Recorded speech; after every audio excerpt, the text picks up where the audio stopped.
Pero bago tayo magpatuloy ay pakilike ang ating video. Ganon din ang subscribe button, pati na rin ang bell icon para lagi kayong updated sa mga parating ko pang mga uploads.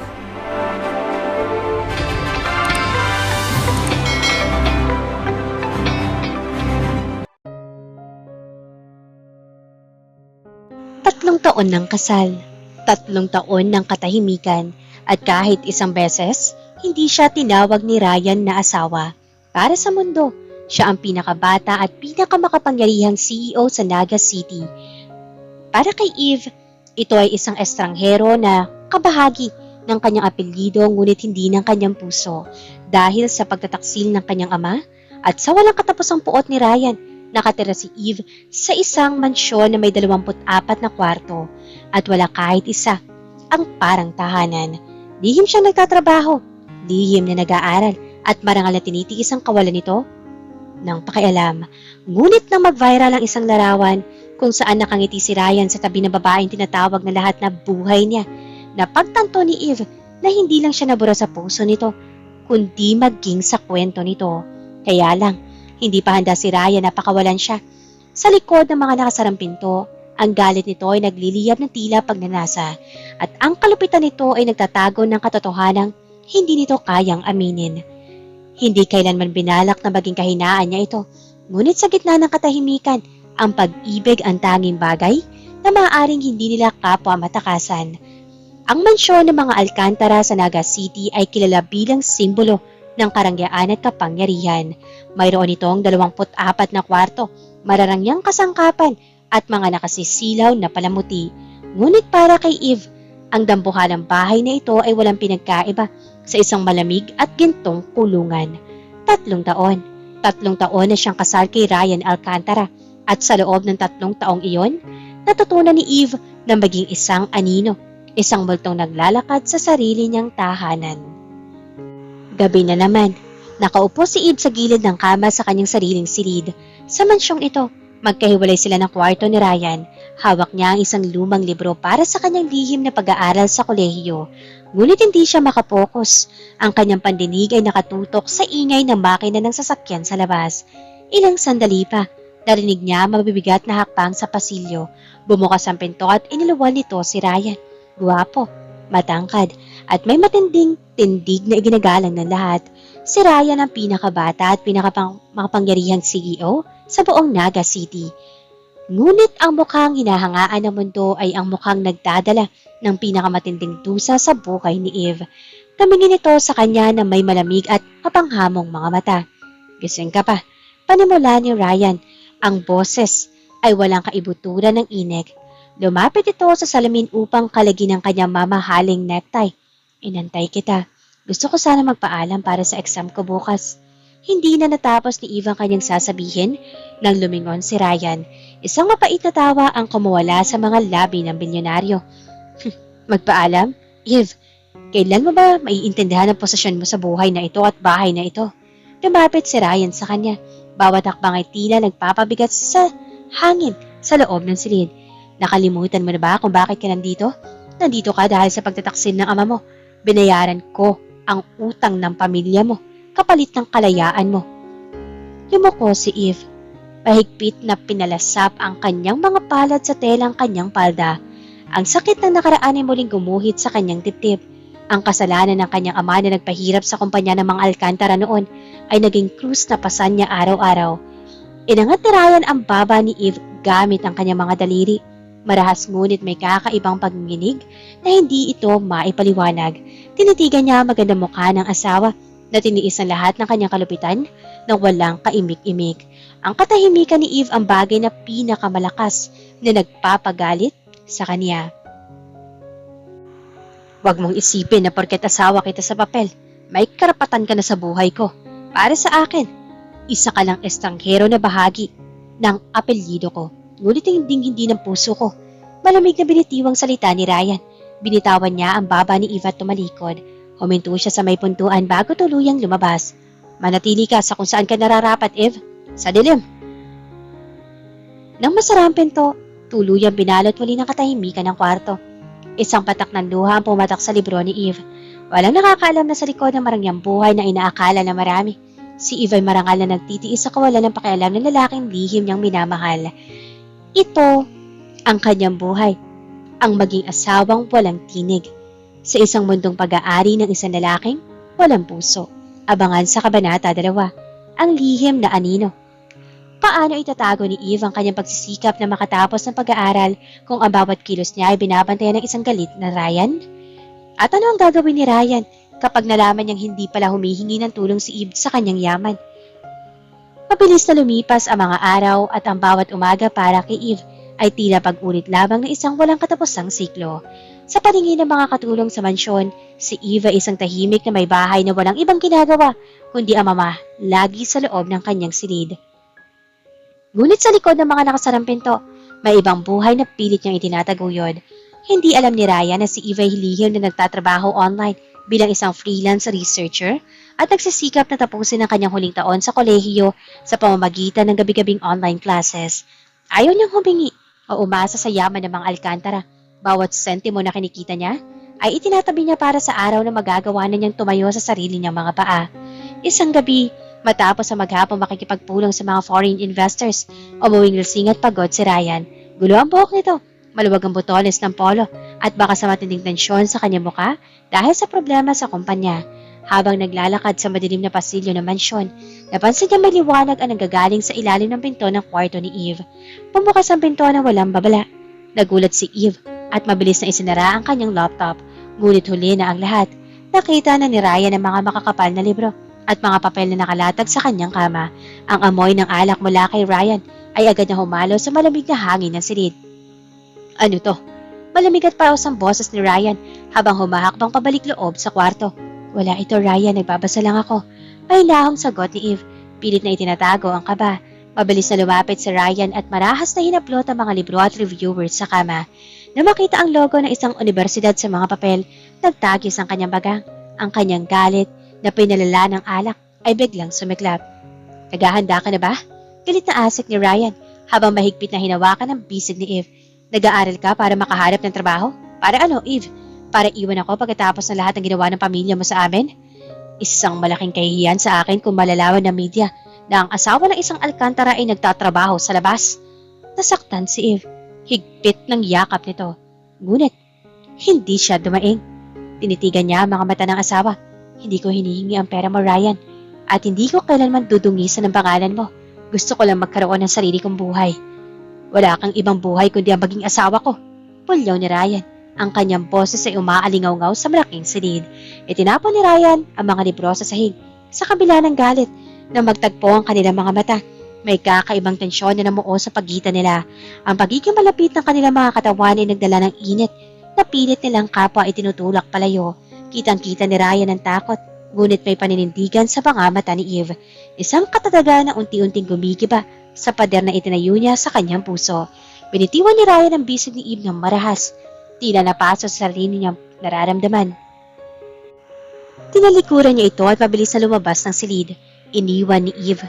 Nadahan-dahang napaupo sa sahig upang pulutin ang mga nagkalat na pahina ng kanyang pangarap. Hindi na muling binanggit ni Ryan ang nangyaring noong gabing iyon, ngunit mas lalong naging malamig ang pakikitungo niya kay Eve. Lumipas ang ilang linggo na tanging ang tunog ng mga kubyerto sa tuwing maghahaponan ang maririnig sa buong mansyon. Para kay Eve, mas madali nang kayanin ang katahimikan kaysa sa galit ng asawa. Isang umaga habang naglalakad si Eve ng kape sa kusina, narinig niya ang mga bulungan ng mga kasambahay sa may sala. Bigla silang natahimik na mapansin ang kanyang paglapit, tila may tinatagong hindi maganda. May problema ba? Malumanay na tanong ni Eve. Nagkatinginan ng mga katulong at ang isa sa kanila ay nag-atubiling iabot ang hawak na tablet. Ma'am Eve, nakita lang po namin sa social media. Nagte-trending po kasi ngayon. Kinuha ni Eve ang tablet at doon ay parang huminto ang ikot ng kanyang mundo. Bumulaga sa kanya ang isang larawan na may milyon-milyong shares at reactions. Kuha iyon sa isang marangyang rooftop restaurant sa Bonifacio Global City. Sa larawan, makikita si Ryan, ang lalaking kilala ng publiko bilang seryoso, malamig, at hindi ngumingiti sa harap ng media. Ngunit sa pagkakataong ito, may malawak at totoong ngiti sa kanyang mga labi. Ang kanyang paningin ay nakatutok sa magandang babaeng katabi niya na may hawak na baso ng wine. si Chloe. Si Chloe ang ex-girlfriend ni Ryan bago maganap ang sapilitang kasal nila ni Eve dahil sa utang. Sa ilalim ng larawan, nag-aalab ang mga komento ng mga netizen at ng mga sikat na personalidad. The billionaire's true love is back. Bagay na bagay talaga sila. Si Chloe lang taga nakakapagpapaalala kay Ryan Alcantara kung paano ngumiti. Sila ang definisyon ng perfect couple. Sabi ng sources, si Chloe ang tunay na buhay niya. Bawat salita sa screen ay tila kutsilyang sumasaksak sa puso ni Eve. Sa loob ng 3 taon, sinubukan niyang unawain ang lahat ng kalupitan at panunumbat ni Ryan dahil inisip niyang may utang na loob siya rito. Pero ang makita ang asawa na kayang ngumiti ng ganoon kalawak sa ibang babae, habang sa kanya ay walang ibinigay kundi dalim, ay nagdala ng kakaibang uri ng sakit. Napagtanto ni Eve na hindi lang pala siya basta nabura sa puso ni Ryan. Ang totoo, hindi kailanman siya naging bahagi ng kwento nito. Para sa buong mundo, si Ryan Alcantara ay nananatiling single, matagumpay, at naghihintay sa kanya nag-iisang reyna. Ibinalik ni Eve ang tablet sa katulong ng walang emosyon sa muka. Salamat, pulong niya. Naglakad siya pabalik sa kanyang silid na may mabibigat na hakbang. Sa unang pagkakataon, hindi luha ang pumatak sa kanyang mga mata, kundi isang malamig na katotohanan. Sapat na ang 3 taon ng pagiging multo. 11:11 na ng gabi, nang umalingaw-ngaw ang tunog ng sasakyan ni Ryan sa tapat ng mansyon. Pumasok siya sa malawak na sala. Pagod mula sa mahabang biyahe galing Maynila, ngunit laking gulat niya na makita nakaupo si Eve sa sofa. Ang silid ay madilim, maliban sa liwanag na nagmumula sa suot nitong simpleng lampara. Bakit gising ka pa? Walang kagat-gatol na tanong ni Ryan habang inuhubad ang kanyang mamahaling Amerikana. Sinasabi ko na sa'yo, wag mo akong inaantay. Sino siya, Ryan? Napatigil si Ryan. Ang boses ni Eve ay hindi sumisigaw, ngunit may kakaiba itong talas na bumasag sa 3 taong katahimikan ng bahay. Dahan-dahang tumayo si Eve at iniharap ang kanyang telepono. Sa screen ay ang nag-viral na larawan ni Ryan at Chloe, kung saan kitang-kita ang pambihirang ngiti ng billionaire. Tumingin si Ryan sa larawan, pagkatapos ay kay Eve. Walang bakas ang pagkakasala sa kanyang mga mata, kundi inis. Wala kang pakialam sa mga nakakasama ko sa labas ng trabaho, Eve. Huwag mong lagyan ng kahulugan ng mga bagay na hindi mo naman naiintindihan. Hindi ko naiintindihan? Isang mapait na ngiti ang sumilay sa mga labi ni Eve. Lumapit siya kay Ryan. Ang mga mata ay puno ng emosyong matagal niyang kinikimkim. 3 taon, Ryan. 3 taon ako nagtiis sa mansyong ito na parang multo. Tinanggap ko ang galit mo, ang panunumbat mo, ang kawalan mo ng pakialam. Dahil akala ko, ganito ka lang talaga katigas bilang tao. Huminga na malalim si Eve. Pilit pinipigilan ang pagpiyok ng kanyang boses. Pero, kaya mo naman palang umiti ng ganyan. Kaya mo naman palang maging tao. Pero sa ibang babae lang. Kung masaya ka sa kanya, bakit hindi mo pa ako pakawalan? Bakit kailangan mo pa akong itago sa dilim? Sa halip na sumagot, biglang nagtagis ang bagang ni Ryan. Ang mapagmalaking CEO ay tila na insulto sa mga huling salita ni Eve. Sa isang mabilis na kilos, hinawakan niya si Eve sa magkabi ng balikat at isinandal ito sa malapit na pader.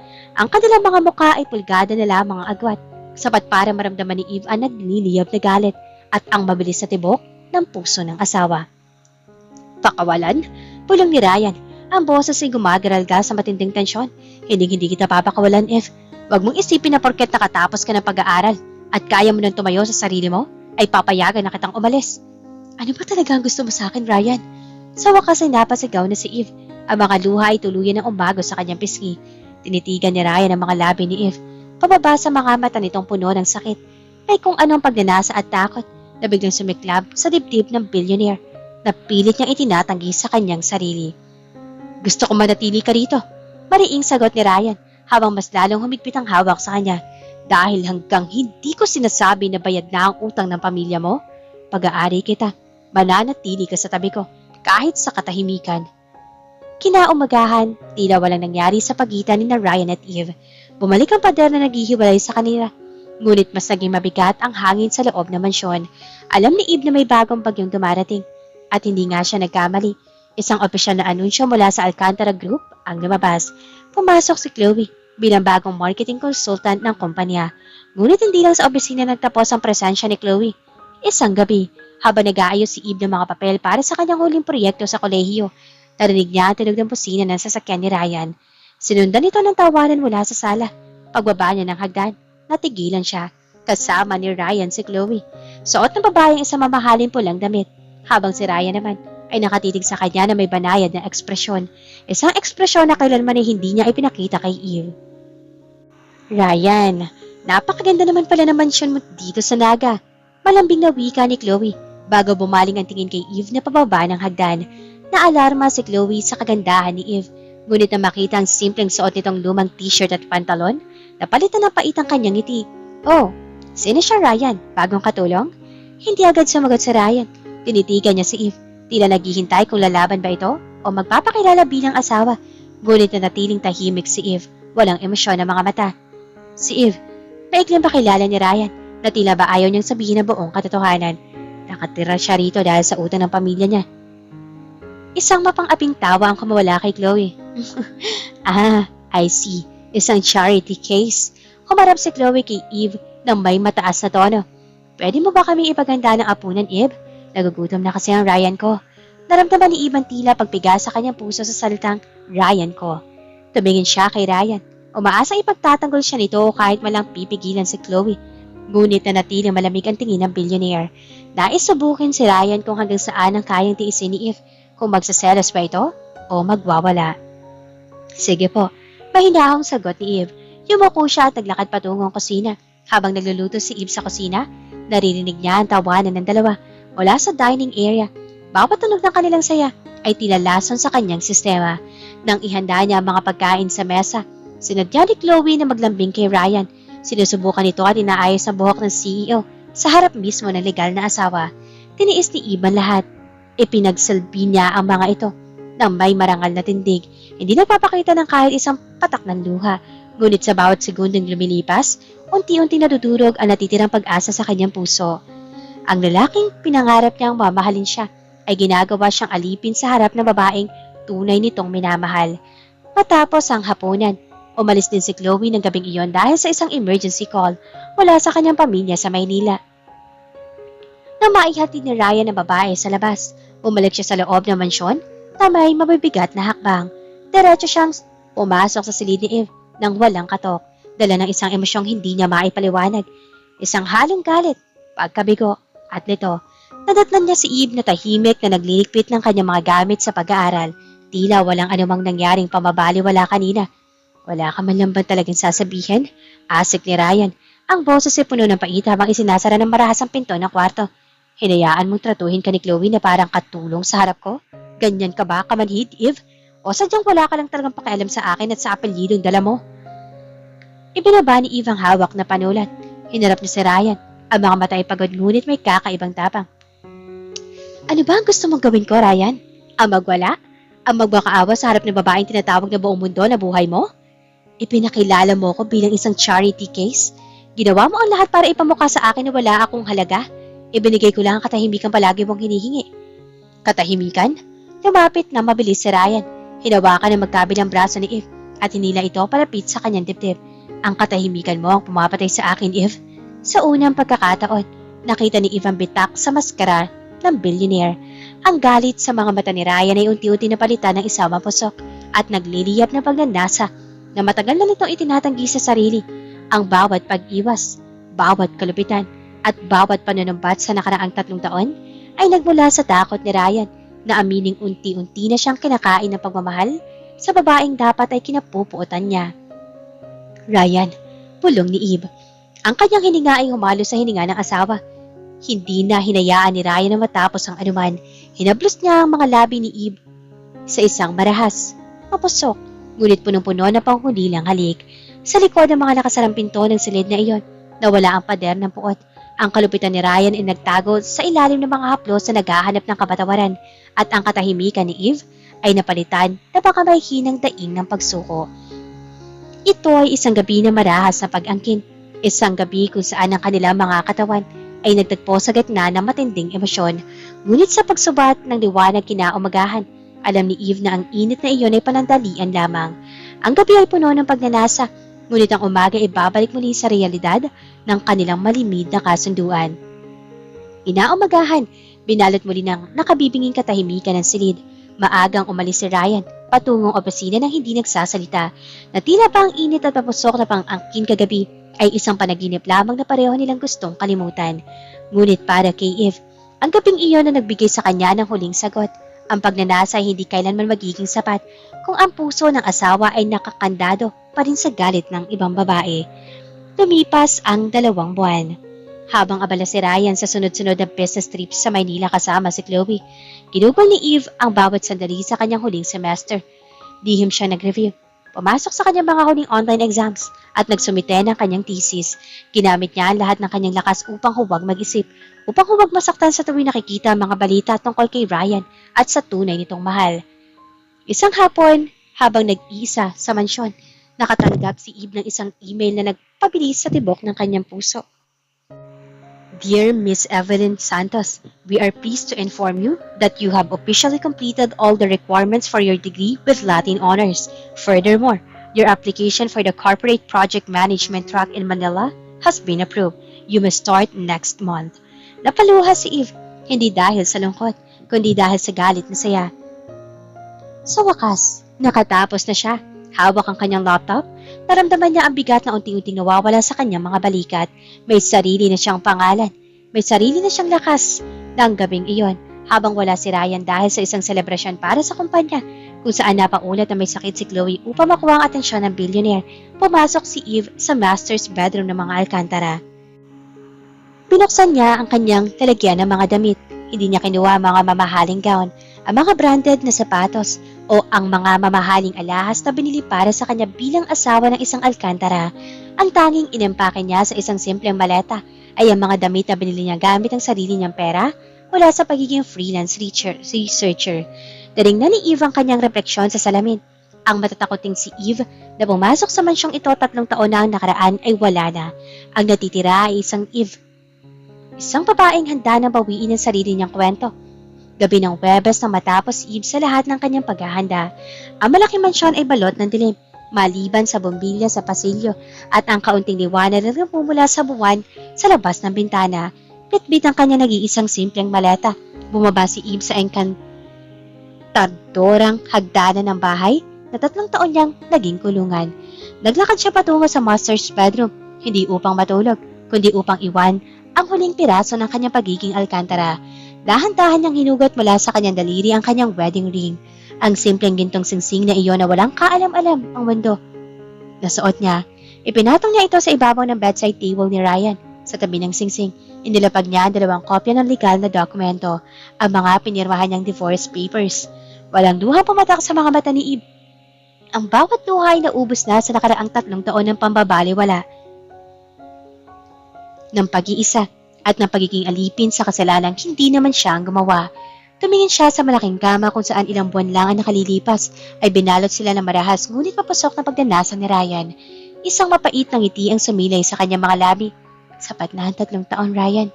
Ibinabalik ko na ang kalayaan mo. Pulong niya sa hangin. Lumabas si Eve ng mansyon na walang lumingon. Sumakay siya sa isang nag-aabang na taxi patungong terminal bus. Habang papalayo ang sasakyan sa Naga City, naramdaman niya malamig na hangin sa kanyang mukha. Sa wakas, malaya na ang kanyang pagkatao. Malaya na ang asawang walang tinig. Kinaumahagahan, 7:00 ng umaga na umuwi si Ryan galing sa Maynila. Pagod siya at may kaunting hangover mula sa pagdiriwang kagabi, kung saan hinatid pa niya si Chloe sa apartment nito dahil sa idinadahilan nitong sakit. Pumasok si Ryan sa sala. Umaasang maaamoy ang paborito niyang kape na palaging inihahanda ni Eve kahit hindi niya ito pinapansin. Ngunit walang amoy ng kape. Walang tunog ng mga kubyertos. Ang buong mansyon ay binalot ng isang kakaiba at nakabibinging katahimikan. Isang katahimikan na mas masakit at mas malamig kaysa sa anumang sigaw. Eve, tawag ni Ryan. Ang kanyang boses ay umalingaw-ngaw sa malaking sala. Walang sumagot. Biglang nakaramdam ng kaba si Ryan na hindi niya maipaliwanag. Mabilis siyang umakyat sa kwarto ni Eve at binuksan ito. Maayos ang kama. Walang nakalatag na mga libro at bukas ang aparador. Wala doon ang mga simpleng damit nito. Patakbong pumunta si Ryan sa sarili niyang silid at doon ay parang huminto ang kanyang paghinga. Sa ibabaw ng bedside table, nakasilay ang kumikinang na wedding ring at ang mga papel na may nakasulat na Petition for Absolute Divorce. Sa ibaba nito ay ang malinaw at matapang na lagda ni Eve. Nang hina ang mga tuhod ng makapangyarihang billionaire. Napaupo siya sa gilid ng kama. Hawak ang singsing na iniwan ng asawa. Wala na si Eve. Ang anino na palagi niya binabaliwala ay tuluyan na lumabas sa kanyang dilim. At iniwan siya sa isang napakalaking mansyon na ngayon ay wala ng kaibahan sa isang libingan. Nayanig ang buong mundo ni Ryan. Hawak ang malamig na gintong singsing at ang mga divorce papers na may lagda ni Eve. Naramdaman niya ang isang uri ng takot na hindi niya kailanman naranasan sa buong buhay niya bilang isang negosyante. Ang mansyong may 24 na kwarto ay biglang naging masyadong malaki, masyadong rurok at masakit sa mata dahil sa bawat sulok ay bakas ng katahimikan ni Eve. Sa unang pagkakataon, sa loob ng 3 taon, pumasok si Ryan sa silid ni Eve na hindi dala ang galit o alak. Naupo siya sa gilid ng kama nito at doon niya napansin ang isang maliit na drawer na bahagyang nakabukas. Sa loob nito, nakita niya ang mga bagay na nagpatigil sa kanyang paghinga. Isang opisyal na diploma mula sa universidad, ang sertipiko ng karangalan na nagpapakita na nakapagtapos ito bilang magna cum laude at ang mga payslip mula sa online freelance work nito. Walang kahit isang sentimo mula sa yaman ng mga Alcantara ang ginalaw ni Eve. Nabuhay ito, nag-aral at nagtagumpay sa sarili nitong sikap habang tinitiis ang kanyang kalupitan. Bakit, Eve? Bakit hindi mo sinabi sa akin? Pulong ni Ryan habang gumagaralgal ang kanyang boses at tuluyang pumatak ang luha sa diploma ng asawa. Agad na tinawanan ni Ryan si Mark, ang kanyang pinagkakatiwalaang head of security at investigator. Hanapin mo si Eve. Gamitin mo lahat ng koneksyon ng kumpanya. I-block mo ang lahat ng terminal, airport at mga hotel sa Naga. Hindi siya pwedeng umalis. Galit at nagmamakaawang utos ni Ryan. Habang naghihintay ng balita, isang tawag naman na natanggap ni Ryan mula sa isang matandang abogado na pamilya ang turing ng kanyang yumaong ama. Ang abogadong ito nag-ayos ng kasunduan ng kasal nila noon. Ryan, kailangan mong malaman ang katotohanan tungkol sa ama ni Eve. Seryosong bungad ng abogado sa kabilang linya. Lumabas na ang final audit sa lumang kumpanya ng tatay mo. Hindi ang ama ni Eve ang nagnakaw at nagpabagsak sa pondo ng Alcantara Group noon. Na-frame up siya ng isang lihim na kakompetensya. Walang kasalanan ng pamilya ni Eve, Ryan. Nabulag kayo ng galit. Parang gumuho ang langit sa ibabaw ni Ryan. Ang mabilis na pag-init ng kanyang ulo at ang 3 taon na walang katapusang puot at panunumbat kay Eve ay nakabase pala sa isang napakalaking kasinungalingan. Wala itong kasalanan, ngunit ginawa niya itong pihag at alipin ng kanyang maling paghihiganti.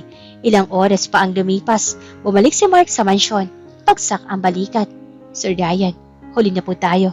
Nakalis na po si Ma'am Eve na Naga City kagabi pa. Sinadya niyang huwag gumamit ng kahit anong credit card o account na nakapangalan sa inyo. Parang bula po siya naglaho. Tumayo si Ryan sa harap ng bintana. Nakatanaw sa malawak na lungsod ng Naga na kanyang pinamumunuan. Siya ang makapangyarihang CEO. Ngunit sa pagkakataong ito, napagtanto niya na wala palang silbi ang lahat ng kanyang bilyon. Ang puot na akala niya ay pananggan laban kay Eve ay napalitan ng matinding pagsisisi. Ginaba niya ang buong lungsod sa paghahanap. Ngunit ang asawang walang tinig ay tuluyan ng lumisan. Baon ng kanyang puso na huli na mapagtanto niyang kay Eve na pala dahan-dahang nahulog. 2 taon na mabilis na lumipas sa labas ng Naga City. Sa nagtataas sa mga gusali ng Bonifacio Global City sa Maynila, isang bagong buhay ang sumiwal para sa babaeng muling bumuo sa kanyang sarili. Wala na ang takot at walang kibaw na si Eve. Ngayon, kilala na siya sa mundo ng korporasyon bilang si Evelyn Santos. Si Evelyn ay isa na ngayon sa pinakamagagaling at iginagalang na corporate project manager sa isang sikat at prestihiyosong real estate firm sa Maynila. Ang kanyang galing sa pamamahala, talas ng isip at professionalismo ang nag-angat sa kanya sa posisyong matagal niyang pinasumikapan habang nag-aaral sa gabi sa malamig na dilim ng mansyon noon.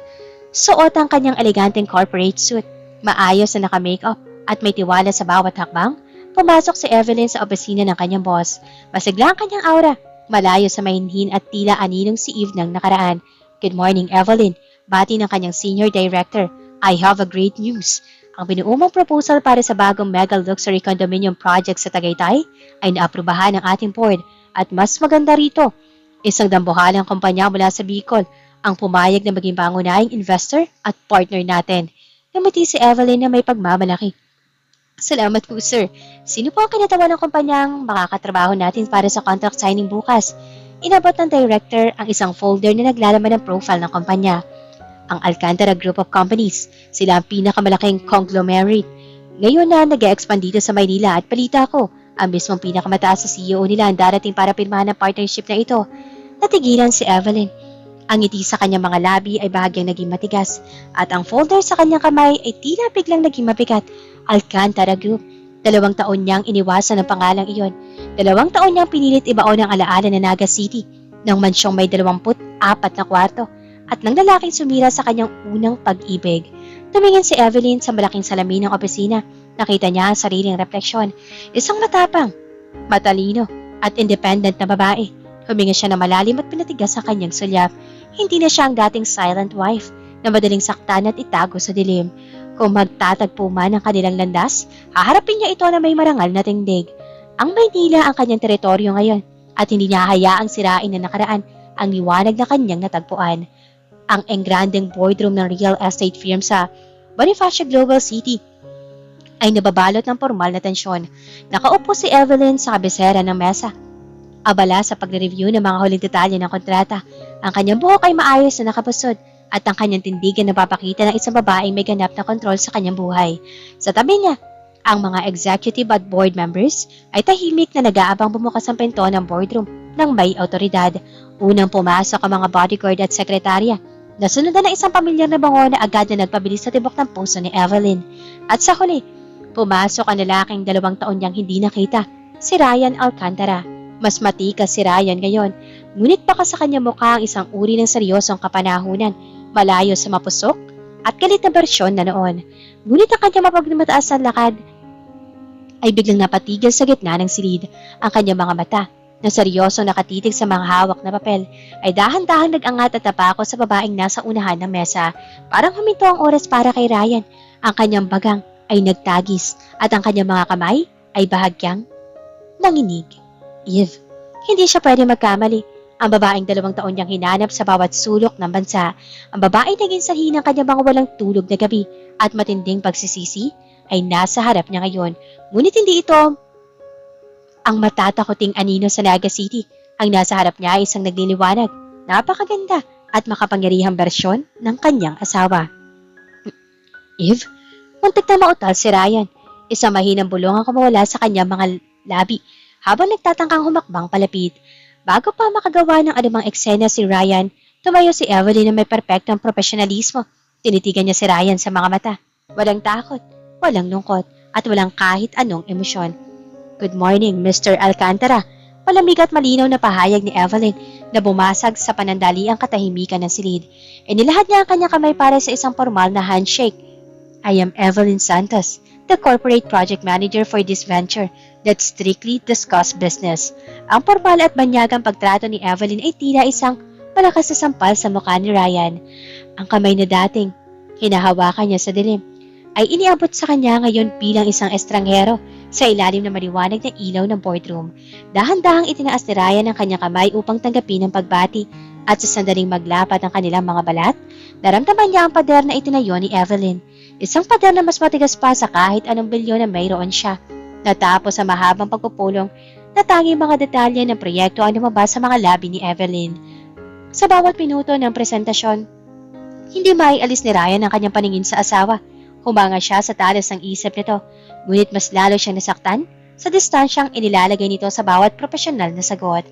Nang formal nang matapos ang meeting, mabilis na nag-empake si Evelyn ng kanyang laptop at mga dokumento.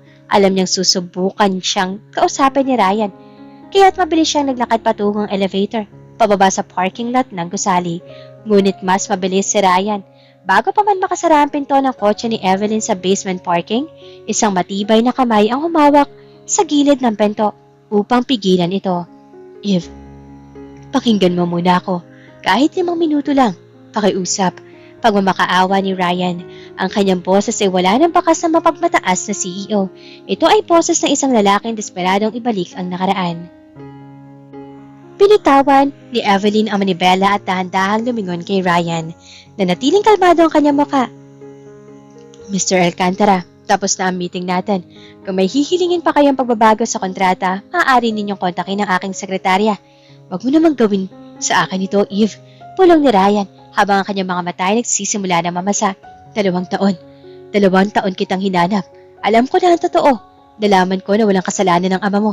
Patawarin mo ako sa lahat ng kalupitan ko, sa lahat ng panunumbat ko sa iyo noon. Isang mapait at tipid ng ngiti ang sumilay sa mga labi ni Evelyn. Tinitigan niya ang lalaking 3 taon niyang minahal sa katahimikan. Alam mo na pala ang totoo. Kaya pala nandito ka ngayon at nagmamakaawa. Malumanay ngunit may talas sa sagot ni Evelyn. Paano kung hindi lumabas ang katotohanan, Ryan?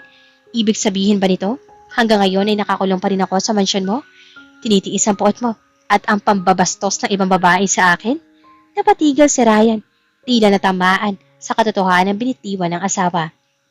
3 taon ako naging asawa mo sa dilim, Ryan. Namuhay ako na parang krimen ang mahalin ka. Patuloy ni Evelyn habang matapang na nakatitig sa mga mata ng billionaire. Ngayon binuo ko ang sarili ko at nasa ilalim na ako ng liwanag. Huwag mo na akong itangkapang hilahin pabalik sa kulungan mo. Tapos na tayo. Mabilis na hinila ni Evelyn ang pinto ng kotse. Pinaandar ang makina at iniwan si Ryan na nakatayo lang sa gitna ng malamig na parking lot. Yakap ang matinding pagsisisi na unti-unting lumalaman sa kanyang pagkatao. Hindi naging madali para kay Ryan ang tanggapin ng pagtanggi ni Evelyn. Ngunit, mas lalo itong naging magulo. Nang pangkarating kay Chloe, ang balita tungkol sa muling pagtatagpo ng dalawa sa Maynila, hindi matanggap ni Chloe na ang charity case na maniliit niya noon ay isa na ngayong ginagalang na corporate manager at unti-unti bumabawi sa atensyon ng bilyonaryo. Isang hapon, habang nag-aayos si Evelyn ng mga huling ulat sa isang sikat na cafe, malapit sa kanyang opisina, biglang lumapit si Chloe. Suot nito ang kanyang mamahaling designer dress, ngunit ang kanyang mukha ay puno ng inggit at poot. Ganyan ka na ba kadesperada, Eve? O Evelyn? O kung ano man ang itinatawag mo sa sarili mo ngayon? Malakas na bungad ni Chloe na umakit sa pansin ng ilang tao sa cafe. Gumawa ka talaga ng paraan para pumasok sa proyekto ng mga Alcantara? Para lang akitin muli si Ryan? Paalala ko lang sa'yo, tapos na ang kontrata ninyo ng pamilya niya. Ikaw ang umalis, kaya huwag kang umasa na para may babalikan ka pa. Tumingin si Evelyn kay Chloe, walang bakas ng takot o galit sa kanyang mga mata, kundi isang malamig na pagmamakaawa. Dahan-dahan niyang isinara ang kanyang laptop at uminom ng kaunting kape bago tumayo upang pantayan ang tindig ng babae. Chloe, hindi ko kailangang akitin ng isang lalaking ako mismo ang nag-iwan. Mapayapa ngunit mariing sagot ni Evelyn. At kung reputasyon ko ang sinusubukan mong sirain sa harap ng kumpanya ko, nagkakamali ka na kinalaban. Hindi na ako babaeng tahimik na nagsisilbi sa iyo sa mansyon sa Naga. Sa mismong sandaling iyon, bumukas ang pinto ng cafe at pumasok si Ryan kasama si Mark at ilang mga tauhan. Madilim ang mukha ng bilyonaryo. Hawak ni Mark ang isang makapal na brown envelope. Ryan, buti at nandito ka. Agad na lumapit si Chloe at tumawak sa braso ni Ryan. Pagkunwaring biktima, tingnan mo ang babaeng ito. Sinusubukan niya akong iharas dahil lang sa selos sa atin. Bitawan mo ako, Chloe. Malamig na utos ni Ryan bago marahas na binawi ang kanyang braso. Tumingin si Ryan kay Mark na agad namang inilapag ang envelope sa ibabaw ng mesa sa harap ni Chloe. Ano to? Kabado at nanginginig na tanog ng babae. Iyan ang mga ebidensya na ginawa mong panloloko, Chloe. Panimula ni Evelyn na siya nagpabagsak sa huling lakas na babae. Sa tulong ng mga connection ko sa corporate management, nakuha ko ang mga luwang financial logs ng kumpanya ng ama ko. Hindi ba na pamilya mo ang tunay na nagmaneobra sa pagkalugi ng kumpanya namin noon? Ginamit niyo ang pagkakataong iyon para ibintang sa tatay ko ang kasalanan, para mabaon kami sa utang at para mapilitan si Ryan na talikuran ako. Kinuha ni Ryan ang mga papel at itinapon sa harap ni Chloe. 3 taon kong pinahirapan ang asawa ko dahil sa kasinungalingan mo, Chloe. Ginamit mo ang sakit-sakitan mo para ilayo ako sa kanya, habang ang pamilya mo pala sumira sa buhay ng pamilya niya. Ang boses ni Ryan ay nanginginig sa matinding galit. Hindi ko kayo mapapatawad. Humarap si Ryan kay Mark. Ibigay mo ang lahat ng ebidensyang iyan sa mga otoridad. Siguraduhin mo walang piyansa si Chloe at ang kanyang pamilya. Habang pilit na hinihila ng mga tauhan si Ryan at si Chloe palabas ng cafe, habang umiiyak at nagmamakaawa, lumingon si Ryan kay Evelyn. Ang kanyang mga mata ay puno ng pagsisisi at paghanga. Ngunit si Evelyn ay tumango lamang ng bahagya bago kinuha ang kanyang mga gamit at tahimik na lumisan. Iniwan si Ryan na humaharap sa dumi na nakaraang pilit niyang itinatama matapos ang pagkakabunyag ng katotohanan kay Chloe. Naging mas agresibo si Ryan sa pagbawi kay Evelyn. Gabi-gabi siya nagpapadala ng mga bulaklak sa opisina nito at personal na nag-aabang sa labas ng gusali para lamang masiguro ang kaligtasan ng asawa. Ngunit nananatiling matigas ang pader sa puso ni Evelyn para sa kanya. Ang sugat ng 3 taon ay hindi kayang hilumin ng mga mamahaling regalo o mga salita ng pagsisisi. Ngunit sa gitna ng kanilang corporate war, isang hindi inaasahang tawag ang bumulaga kay Evelyn. Isang gabi, galing iyon kay Mark, ang pinagkakatiwalaang tauhan ni Ryan. Ma'am Evelyn, humihingi po ako ng paumanhin sa pag-abala, pero kailangan niyo po itong malaman. Gumaral ang boses ni Mark sa kabilang linya. Si Doña Elena po, ang ina ni Sir Ryan, Bigla pong na-stroke. Kasalukuyan po siya nasa ospital ngayon sa Naga City. Critical po ang kondisyon niya. At ang pangalan niyo po ang palaging tinatawag. Nabitawan ni Evelyn ang kanyang hawak na ballpen, si Doña Elena. Noong mga panahon nakatira pa siya sa mansyon, abala si Ryan sa pagpapalago ng negosyo at madalas nakasama si Chloe sa Maynila. Ang matandang ina ni Ryan ay iniwan sa mansyon sa Naga dahil sa panghihina ng katawan nito. Sa loob ng 3 taon, walang ibang nag-asikaso, nagpakain at nag-alaga sa matanda kundi si Evelyn. Lihim ang kanilang naging ugnayan. Si Doña Elena lang ang tanging nakakita sa busilak na puso ni Evelyn at ang tanging nagtanggol sa kanya sa likod ng mga panunumbat ni Ryan. Sa kabila ng kanyang galit kay Ryan na naigang kabutihan at pagmamahal ni Evelyn para sa pamilya, hindi niya kayang tiisin ang matanda nagparamdam sa kanya ng init ng isang ina noong mga panahong pinakamadilim ang kanyang buhay. Kinabukasan, sumakay si Evelyn sa unang biyahe ng eroplano patungong Pili Airport upang dumiretso sa ospital sa Naga City. Nang buksan niya ang pinto ng private ICU room, nadatnan niya si Ryan na nakaluhod sa gilid ng kama ng kanyang ina. Bagsak ang balikat at umiiyak. Kitang-kita ang pagod at kahinaan ng makapangyarihang CEO. Nang marinig ang yabag ng mga sapatos ni Evelyn, dahan-dahang lumingon si Ryan. Eve, pulong ni Ryan. Hindi makapaniwala na darating ang asawa. Hindi siya pinansin ni Evelyn. Diretso itong lumapit sa kama at hinawakan ang nangangatog na kamay ng matanda. Mama, nandito na po si Eve. Malumanay at may luhang wika ni Evelyn. Dahan-dahang iminulat ni Doña Elena ang kanyang mga mata. Na makita ang mukha ni Evelyn, isang mahinang ngiti ang sumilay sa mga labi nito at unti-unting kumalma ang kanyang paghinga sa monitor. Anak, bumalik ka. Mahinang sambit ng matanda bago muling nakatulog na may kapayapaan. Sa labas ng silid, lumapit ang mga kapatid at kamag-anak ni Ryan kay Evelyn. Isa-isa silang humingi ng kapatawaran. Umiiyak dahil sa matinding hiya at pasasalamat. Napagtanto na buong pamilya Alcantara na ang babaeng itinaboy at minaliit nila noon ang siyang nag-iisang nag-alay ng tunay na pagmamahal at kalinga sa kanilang pamilya na walang hinihinging kapalit.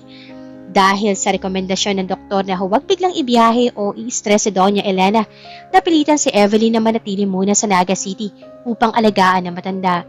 At dahil doon, pansamantala siyang tumira muli sa mansyon ng mga Alcantara, ang lugar kung saan nagsimula ang lahat ng kanyang dusa. Ngunit malaki na ang pagkakaiba ngayon.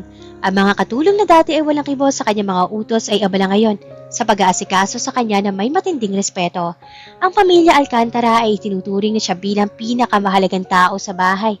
Sa kabila nito, pinili pa rin ni Evelyn na matulog sa kanyang lumang kwarto, malayo sa silid ni Ryan. Isang gabi, matapos masiguro mahimbing na ang tulog ng matanda, bumaba si Evelyn sa malawak na sala upang kumuha ng tubig. Doon ay nadatnan niya si Ryan na nakaupo sa dilim. Hawak ang isang baso ng alak, ngunit hindi ito iniinom. Nakatitig lang ang bilyonaryo sa kawalan. Nang marinig ang hakbang ni Evelyn, agad na tumayo si Ryan. Inilapag niya ang baso at dahan-dahang lumapit. Sa kanyang kanang kamay, hawak niya ang isang pamilyar na piraso ng papel. Ang mga divorce papers na iniwan ni Evelyn, 2 taon na ang nakararaan. Hindi ko ito pinirmahan, Eve. Basag ang boses na panimula ni Ryan. Ang kanyang mga mata ay mapula. Bakas ang matagal na pangungulila. Sa loob ng 2 taon, gabi-gabi akong tinititigan ang dagdamo rito, pero hindi ko kayang ilapat ang panulat ko para tuluyan kang pakawalan. Humarap si Evelyn sa kanya. Pinapanatili ang lamig sa kanyang hitsura. Para saan pa, Ryan? Ang papel na iyan ay formalidad na lamang. Sa puso at isip ko, matagal na tayong tapos. Dahil natatakot ako, biglang napataas ang boses ni Ryan. Kasabay ang pagpatak ng duha sa kanyang pisngi. Lumapit pa siya ng isang hakbang, ngunit hindi niya hinawakan si Evelyn. Tila natatakot na baka bigla ito maglaho. Natatakot akong aminin ang katotohanan na noong una pa lang, hindi kita ikinulong sa mansyong ito dahil sa galit. Ikinulong kita dahil natatakot ako mawalay ka sa akin. Napatigil si Evelyn, ngunit nanatili siyang tahimik. Nabulag ako sa puot na nakaraan. Pilit kong kinukumbinsi ang sarili ko na kinapupuotan kita dahil sa ama mo. Patuloy ni Ryan habang gumagaralgal ang kanyang dibdib sa tindi ng emosyon. Pero ang totoo, gabi-gabi ako nagigising noon na ikaw lang ang gustong makita, Chloe. Chloe was just a shield. Isang panangga para itanggi sa sarili ko na nahuhulog na ako sa'yo. Ikaw ang pinakamalaking kahinaan ko, Eve. Isang kahinaan na pilit ko itinatanggi kaya kita nasaktan ng ganito. Naramdaman ni Evelyn ang nagpanginginig ng sarili niya mga kamay. Ang marinig ang pag-amin ng isang mapagmataas na bilyonaryo sa kanyang kahinaan ay nagdala ng pamilya na tibok sa kanyang puso. Ang pag-ibig na akala niya ay tuluyan na naging abok ay tila may natitira pang mitya sa ilalim ng mga salita ni Ryan. Ngunit hindi siya agad sumuko. Tinitigan na si Ryan ng diretsyo. Ang pag-ibig ay hindi nagpapakita ng kalupitan, Ryan. Kung tunay mo akong minahal noon pa man, hindi mo ko hinayaang mamuhay sa dilim. Tinalikuran siya ni Evelyn at pabilis na umakyat sa kanyang silid. Iniwan si Ryan na hawak ang papel ng kanilang kasal. Isang kasal na sa pagkakataong ito ay hindi na dictated ng utang, kundi isang katotohanang hindi na nila kapwa matatakasan. Naging mabilis ang paggaling ni Doña Elena dahil sa walang sawang pag-aalaga ni Evelyn. Ngunit habang bumabalik ang sigla ng pamilya Alcantara, mas lalo naman naging matindi ang tensyon sa pagitan ni Ryan at Evelyn sa loob ng mansyon. Isang gabi, habang nag-aayos si Evelyn ng kanyang maleta sa loob ng kanyang silid, biglang pumasok si Ryan. Nakita niya ang mga nakatuping damit ng asawa at ang muling paghahanda nito sa pag-alis patungo Maynila. "Aalis ka na naman?" tanong ni Ryan. Ang boses ay puno ng takot na baka sa pagkakataong ito ay hindi na niya talaga muling makita si Evelyn. Maayos na si Mama. Pero, paano naman tayo, Eve? Mananatili ka na lang? Ba talagang bato sa harap ko? Ibinaba ni Evelyn ang hawak na damit. Sa unang pagkakataon, wala na magmalik siya sa naga. Tuluyan ang bumagsak ang kanyang mga luha. Ang pader ng katatagan na pilit niya ipinapakita sa nakaraang mga buwan ay tuluyang gumuho. Umiyak ako, Ryan.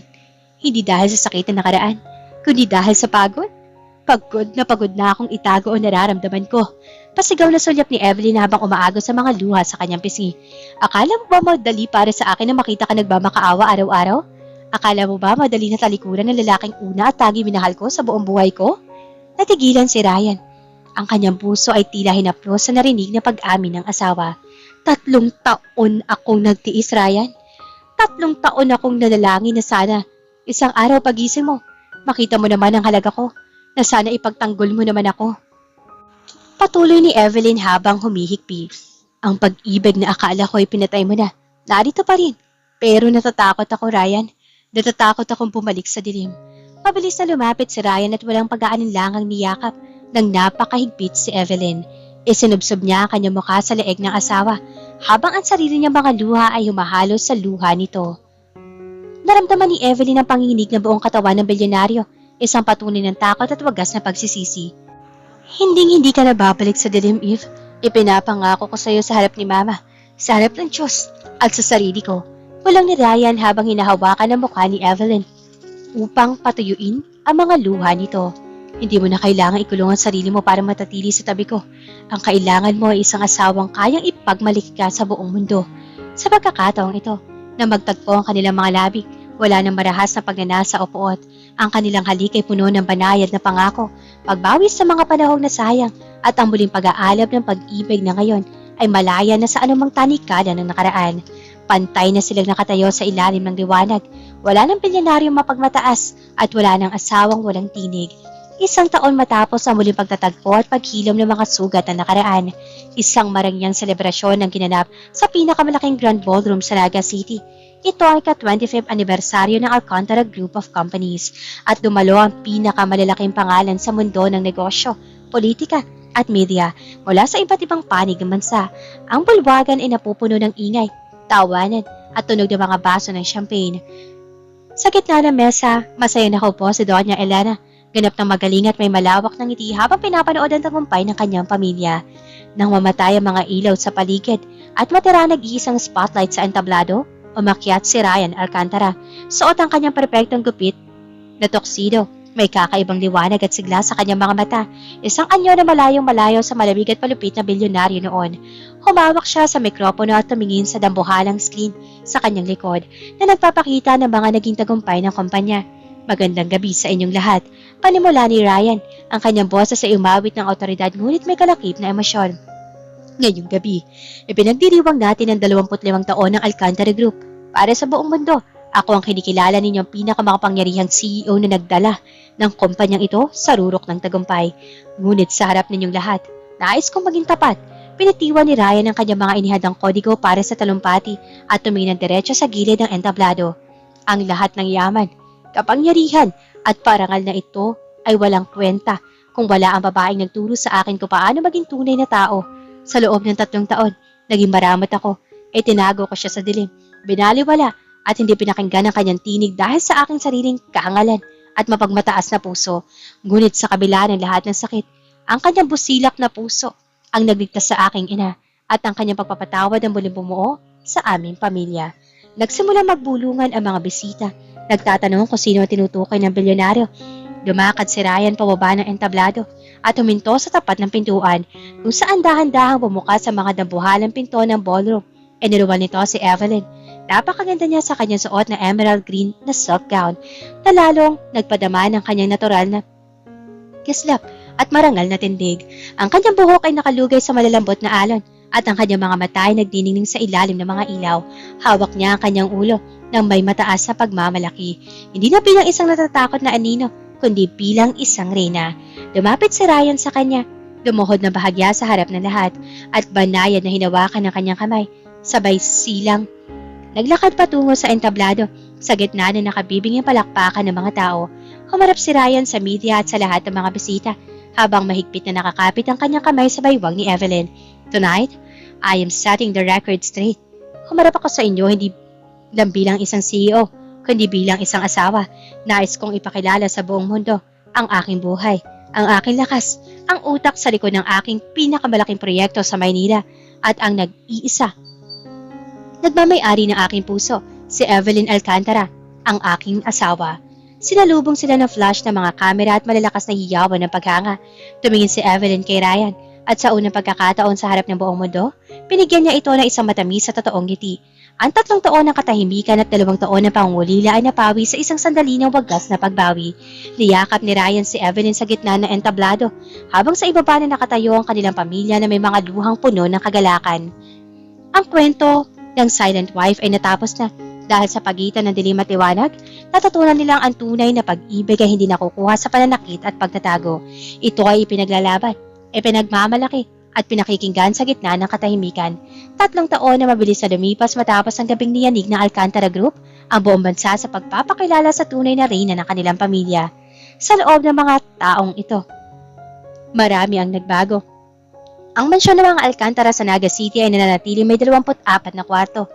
Ngunit sa pagkakataong ito, wala na ang malamig na pakiramdam ng isang gintong kulungan. Bawat sulok ng dambuhalang bahay ay nababalot na ngayon ng init, liwanag, at isang ingay na kailanman ay hindi inakalang maririnig doon noon.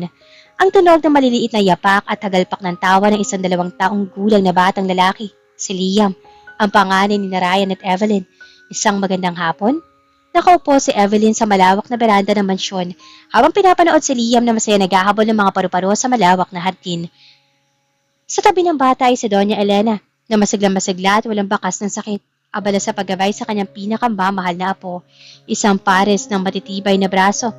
Ang dahan-dahang bumingkis sa baywang ni Evelyn mula sa likod, amoy pa lang na mamahaling pabango. At ang banayad na halik sa kanyang balikat ay sapat na para malaman niya kung sino ito.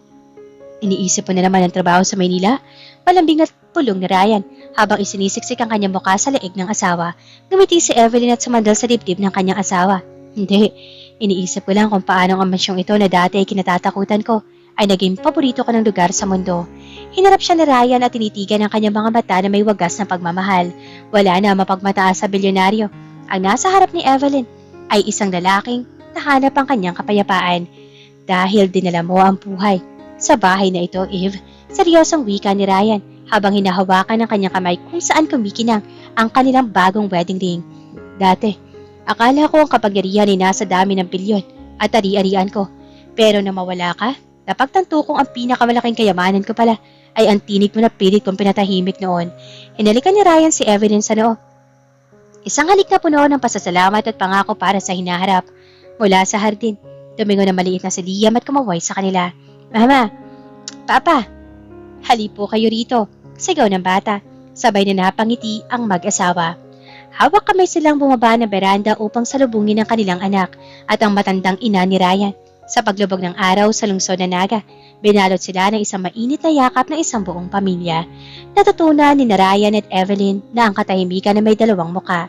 Ang una ay ang katahimikan ng puot at takot na muntik na sumira sa kanila. At ang huli ay ang katahimikan ng kapayapaan. Isang katahimikan kung saan hindi mo na kailangan magsalita dahil sa patang higpit ng yakap at tibok ng puso para sabihing ikaw ay nasa piling na ng iyong tunay na tahanan.